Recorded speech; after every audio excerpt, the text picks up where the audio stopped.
Hello there and welcome to the Lone Star Varsity High School Football Coaches Show. I'm Phil Torino and we're joined tonight by Pete Stone, the head coach of the Lubbock Christian Eagles. And this show, as always, is presented by Happy State Bank.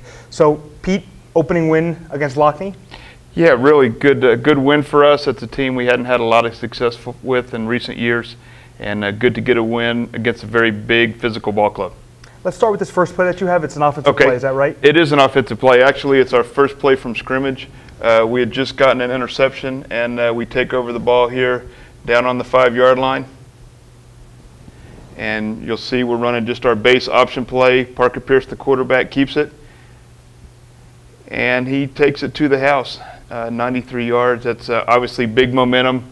First play for us after we get a stop of them. And really sets a lot of the tone for the game. Now, that big step that Pierce had in the middle of the field and to fend one defender off, has he shown that ability before? He's a very fast runner. He's a kid that gets to the edge and really is able to do that. He was a 1,000-yard rusher last year. Okay. Just excellent, particularly open field runner, manages to get good ankles and do a good job with the football. Was there anything with the Lockney defense that you thought there'd be space in that area once he got past the line? Yeah, we looked at, obviously they're very big up front, but we thought we could run the option on their tackles, get those guys kind of in space and create some matchups that we like. It's option football, so you're trying to read somebody, basically get numbers on the, it looks a lot like basketball at times, get numbers on the defense and get guys going out in space. It almost looks kind of actually like a rugby play with how much space he had on either side. It actually does at some point, yes. What do you have for us next? Okay, this is actually a big play near the end of the game. As you know, Lockney had regained the lead in the third quarter and really started running the ball well. This is a big momentum shift here. We stop them, we get a punt, we get pinned deep. We have a penalty. This is actually like a 3rd and 15, 3rd and 16th pass play where we throw it to senior Brock Rakes down the middle. And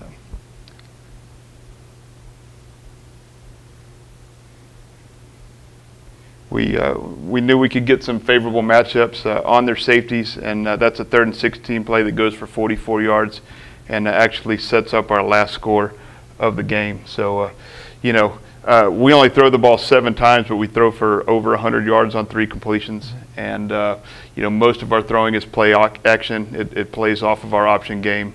And we try to get the kind of matchups that we like. And Parker Pierce absolutely throws a strike there and gets that done for us. It looked just there in that play that Pierce had enough time. Did you find consistently that he was able to review his options? I'm most happy with my offensive line group. Those guys, first game that I remember in a number of years, and back when I was the defensive coordinator, we ran the spread.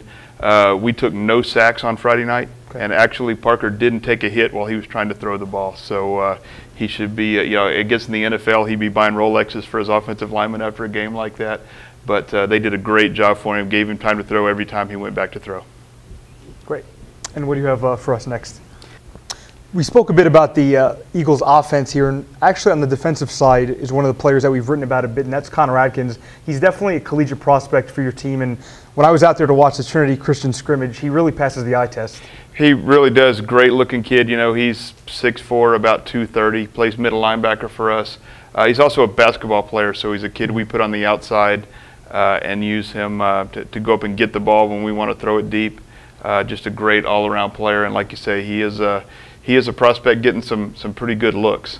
So the play here we're looking at early in the game, this is still in the first quarter, and they're driving a little bit, but we get them in a 4th and 3, and they're going to set up, try to run the ball here. You can see Connor, he's actually the middle linebacker, and he'll come up, step into the hole, and make a really great play here.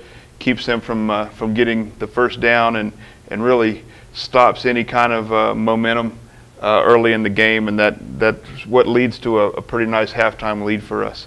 People would probably be kind of fascinated to know that you actually haven't had him for that long, all things considered. We haven't. He came to us he came the end of his freshman year, transferred from a school down the Metroplex. His family relocated here.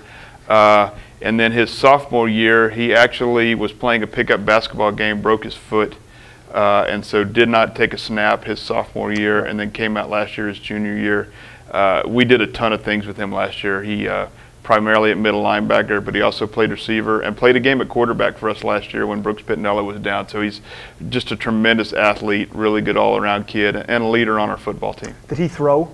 He did. Okay. Actually, he's a little more comfortable last year throwing than running the option, and so that's a game we probably threw more than we did at any other point during the season. It was a big game down in Munster that we took a close loss in, but he did an incredible job as really a fill-in with a couple of days practice.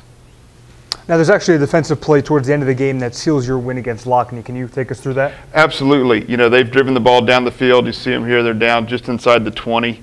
We're in the last part of the fourth quarter. You know, they're a spread team. They're going to throw the ball. They try to get a one-on-one with our corner. Justin Lack's playing that left corner. He's not a new kid to the program, but we just moved him out there. He's a junior, and it looks like he's just going to be a tremendous player for him. You can see the play here.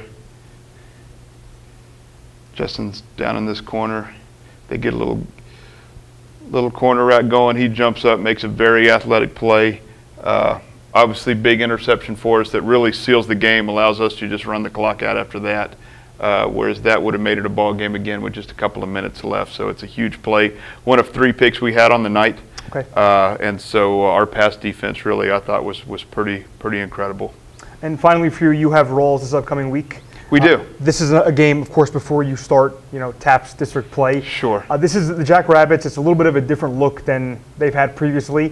What are you expecting from Rawls this week? You know, Coach Caffey's a little bit of a wild card. He's a new coach over there. Tim James was there for years. You knew Tim was going to bring the split back veer to town, run it down your throat, and we've played a lot of really good games with him. I wish Tim a lot of success down in Lamesa. Coach Caffey's gone to kind of a mixture. What we've seen on film, he's got a spread look and also a wishbone look, and they use kind of interchangeably.